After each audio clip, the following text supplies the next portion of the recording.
ಸನ್ಯಾಸಿ ಪಟ್ಟವನ್ನು ದೊರಕುತ್ತೇನೆ. ಆಗಲಿ ತಂದೆ, ನೀವು ಹೇಳಿ ಹಾಗೆ ಕೇಳುತ್ತೇನೆ. ಅದೇನೆಂದು ಹೇಳಿ. ಮರಕರ್ಷಿತ, ನಿನಗೆ ಸನ್ಯಾಸಿ ಪಟ್ಟ ಸಿಗಬೇಕಾದರೆ ನಾನು ಗಂಗಾವಳಿ ಅಗ್ನಿಯನ್ನು ತಯಾರು ಮಾಡುತ್ತೇನೆ. ಆ ಅಗ್ನಿಯನ್ನು ನೀನು ಸೇವಿಸಿದರೆ ನಿನಗೆ ಸನ್ಯಾಸಿ ಪಟ್ಟ ದೊರಕೋದು. ಮರಕರ್ಷಿತ, ಆಗಲಿ ತಂದೆ, ನಾನು ಅಗ್ನಿಯನ್ನು ಸೇವಿಸುತ್ತೇನೆ. ಹಾಗಾದರೆ ಅಗ್ನಿಯನ್ನು ತಯಾರು ಮಾಡುತ್ತೇನೆ. ಮರಕರ್ಷಿತ,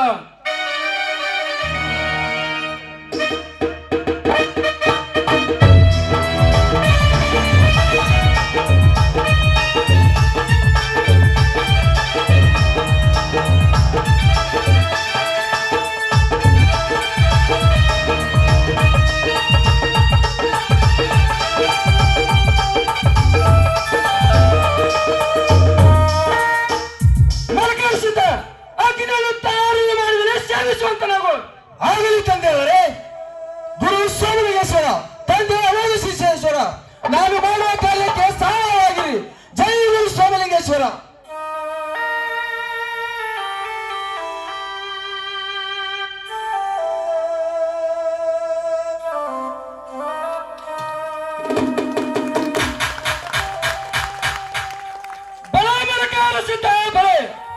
ಅಗ್ನಿಯನ್ನು ಸೇವಿಸಿ ನಮ್ಮ ಧರ್ಮದ ಕೀರ್ತಿಯನ್ನು ಬೆಳೆಸಿರಿ. ಈ ನಿನ್ನ ಸನ್ಯಾಸಿ ಪಟ್ಟ ಸೂರ್ಯಚಂದ್ರ ಇರುವವರೆಗೆ, ನಾಗಂಗೆ ಹೊರೆಯವರೆಗೆ ಅದು ರಾಮರವಾಗಿ ನಿನ್ನ ಸನ್ಯಾಸಿ ಪಟ್ಟವಾಗಿ ನಮ್ಮನ್ನು ಕರೆಸಿದ್ದ ಸನ್ಯಾಸಿ ಪಟ್ಟವಾಗಿ ಉಳಿವಿ.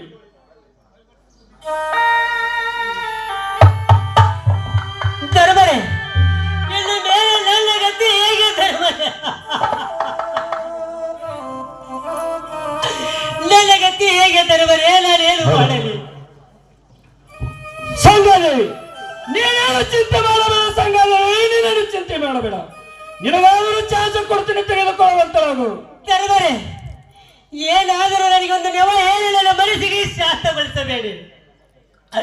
ನಮ್ಮನ್ನು ಹೆತ್ತ ತಂದೆ ತಾಯಿಯನ್ನು ಬಿಟ್ಟು, ಬಂಧು ಬಳಗವನ್ನು ಬಿಟ್ಟು, ನನಗೆ ಪತಿ ಆಗೋರ ಕೈಯಿಂದ ಕೊರಳಿಗೆ ತಾಳಿಯನ್ನು ಕಟ್ಟಿಸಿಕೊಂಡು ಅವರಿಂದಲೇ ಶಕ್ತಿ, ಅವರಿಂದಲೇ ಮುಕ್ತಿ, ಅವರಿಂದಲೇ ನಾನು ಸದ್ಗತಿ ಹೊಂದಬೇಕೆಂದು ಬಂದಿದ್ದೇನೆ. ಎತ್ತ ಮೋಸ ಮಾಡಬೇಡಿ.